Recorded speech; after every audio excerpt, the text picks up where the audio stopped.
Hey guys, it's Timmy, and this is Pro Wrestling Unlimited. As well, COVID-19 seems like it's hit AEW and possibly pretty hard.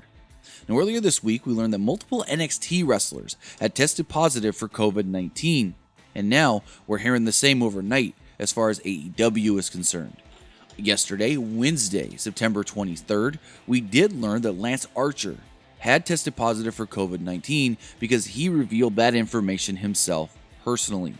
Now, according to a new report from both Sean Ross Sapp and John Alba, the two do report that multiple AEW wrestlers have tested positive for COVID-19. They state that some of the talent involved were all on the last set of AEW Dark tapings earlier this month. Now, the interesting thing is if you did watch last night's AEW Dynamite, you would have noticed that a number of guys that were supposed to be on that show were not on that show. John Alba stated that over the last few months, AEW has by far had the most extensive COVID-19 protocols among any wrestling companies that chose to run during the pandemic. The conditions of how or where the virus was transmitted is not entirely clear at this time.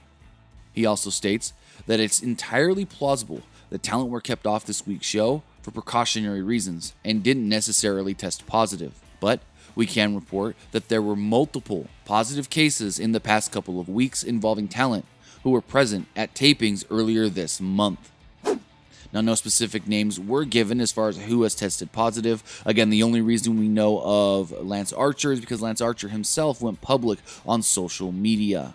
If we do hear anything further on this story, this situation, this, I guess you could say, somewhat outbreak within AEW, we'll have it for you right here on Pro Wrestling Unlimited. But that's going to do it for this episode. Remember to comment below, like and share this video, like us on Facebook, Instagram, and Twitter, and subscribe right here on YouTube.